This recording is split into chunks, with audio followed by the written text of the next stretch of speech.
let's start with the terms used in probability. An experiment is a process by which an observation can be made. The results that are possible when the experiment is performed are called outcomes. For example, in the experiment of tossing a coin, the outcomes could be head or a tail. But here we cannot say with certainty whether the result will be head or a tail.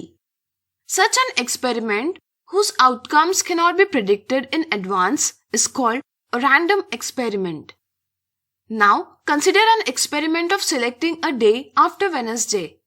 Is it a random experiment? Think about it. No, it cannot be a random experiment because we already know that the day after Wednesday is Thursday. Since the outcome is known well in advance, therefore, it is not a random experiment. It is a deterministic experiment. A single performance of random experiment performed to obtain one or more outcomes is called a trial. The set of all possible outcomes of random experiment is called sample space.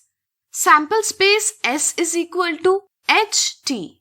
In a trial of tossing a coin, the sample space, that is possible outcomes, are head or tail. Here, the chance of getting head or tail are equal, that is, the outcomes have equal chance of occurring.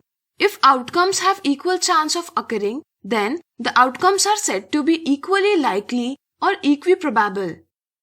Now, consider the experiment of tossing a fair die. Can we say that outcomes are equally likely? Think about it.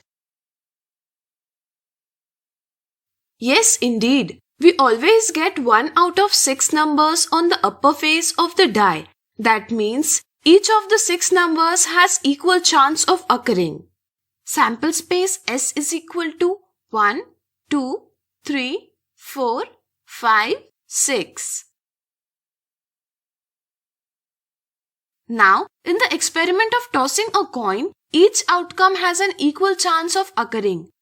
Therefore, after tossing, it is likely to get head 1 out of 2 times. Similarly, it is likely to get tail 1 out of 2 times. The measure of how likely something is to happen is termed as probability. So, here the probability of getting a head is 1 by 2, which is same as probability of getting a tail.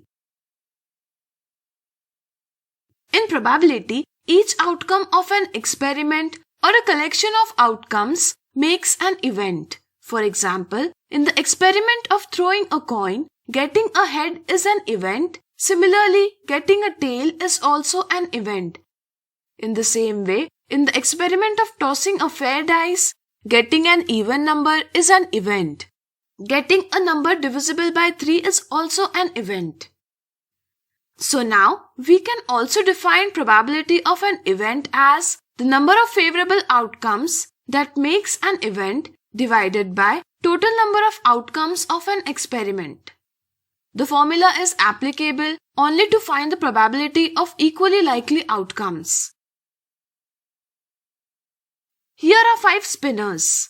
Let's understand the chance of stopping the spinner on red color in each case. In the first case, whole spinner is red. There is no other color. That means it is certain that spinner will stop on red in case of the first spinner. Therefore, such certain event have probability 1. In the second case, there is no red color on the spinner. That means the event of stopping the spinner on red color is impossible and the probability of impossible events is 0. In the third case, the chances of stopping the spinner on red or yellow are same because they occupy equal area on the spinner. Therefore, in this case, the probability of stopping the spinner on red is 1 by 2. In the fourth case, the chances and therefore the probability of stopping the spinner on red is more than that of yellow. We say that the spinner is likely to stop on red color. Exactly the opposite can be seen in the fifth case. Here, the chance or probability of stopping the spinner on red is less than that of the yellow color. We say that the spinner is less likely to stop on red. In this way, the probability of any event E is greater than or equal to 0 but less than or equal to 1. It cannot be greater than 1 or cannot be negative. With these cases, I hope you understood the basics of probability. Thanks for watching this video.